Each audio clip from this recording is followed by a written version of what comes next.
want to start this episode without bragging, but it's more of a you probably need to know this about me kind of moment. Well, now that I'm part of 2 new world records, that is. Well, actually maybe 3.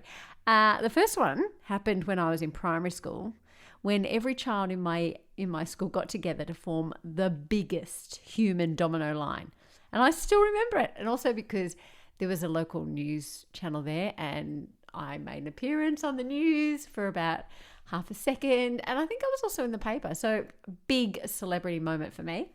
Although actually I'm not sure if that record still stands. I will need to probably look into that. But the 2 newest ones, however, happened just Friday night, just gone, when I was part of the most number of people singing You're the Voice by John Farnham, and the most people doing air guitar to any one song. Huge achievements, I know, right? And I'm not sure how many other people, beside the few thousand that were there on Friday night, can say that they have broken 2 world records in one day. Just saying. However, this episode isn't about the world records. They kind of stand on their own anyway. It's actually about what happened that night. It started with one iconic song, and a song that for so many of us there that night, it's filled with nostalgia of either youth or inspiration, heartbreak, whatever it may be. And it was also, when I think back now, the perfect song to represent who we are and what we all have to offer, which is our voices. You're the voice. Yes, indeed. Throughout the night, they also showed clips of John Farnham performing and sharing his absolute gifts with the world. And it was so clear how much he loved what he was doing. Em Rusciano was the host for the evening, and she was unbelievable. I've never seen Em, I'm going to say perform, even though it wasn't a performance, but I've never seen her live. And she was just so funny and so entertaining. She held the night together like the absolute pro she is, and she looked completely in her element. I kept thinking how honest and consistent she is, and how she's made a career out of just being herself. Self-proclaimed ASD, ADHD, and now perimenopausal, but no apologies, no excuses. Just what you see is what you get.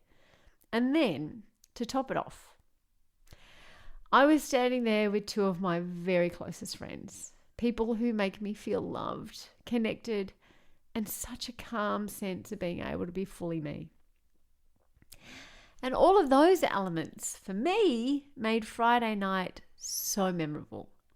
But I think it probably also worked really well for others that were there because no one was trying to sound good.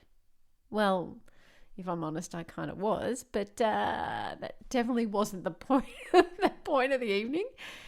No one was being assessed or self-monitored.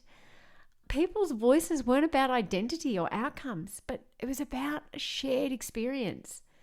And there was such a sense of freedom that, just being there, doing that, and also in the songs.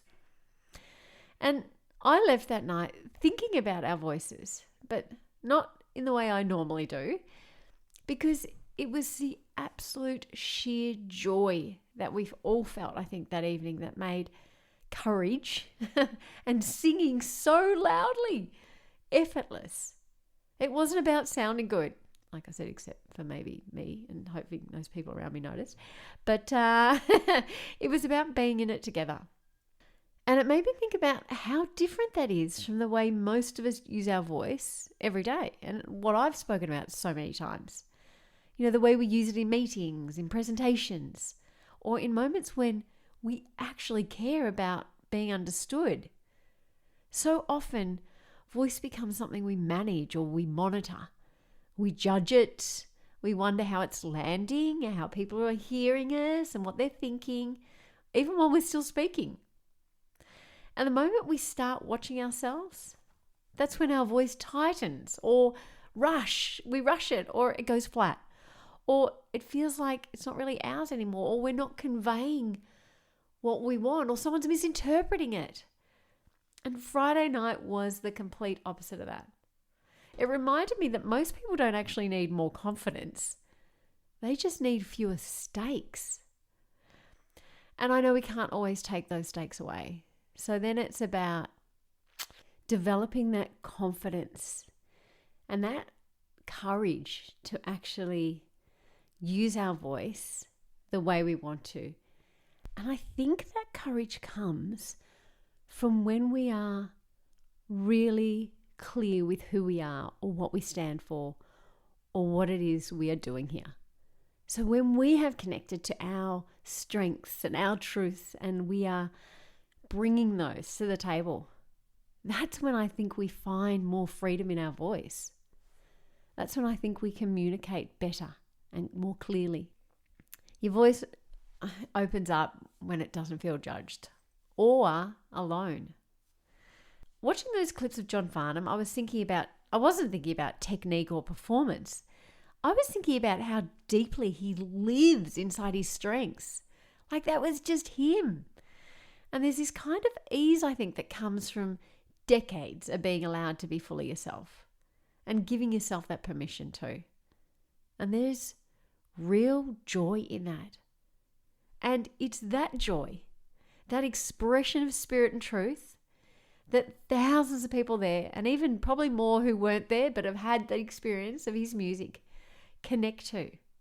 It's what we recognize subconsciously, and it's what we want to be a part of.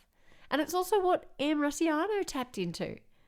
That joy, the fun, the life that she had on stage. It was amazing. Plus, standing there with two of my closest friends, singing loudly, freely, completely unedited, I realized how rarely we get to let our voice be that unfiltered. How rarely our voice is used not to get something or as a tool, but as an expression of who we are. That night reminded me what I'm actually looking for. And I think what so many of us are looking for. And that's that connection, that joy, and the truth in my expression. And I think the key is, like I've been talking about for a long time, it's about sharing your gifts with other people in the world in some capacity. My heart was so full driving home that night. So the question I'm left with is, how do I get more of that in my life? Thanks for joining me today. I'd love to hear about what brings you this feeling in your life and what your gifts are that you can or are already sharing with the world.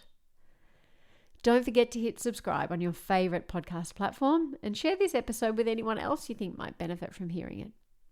Until next time.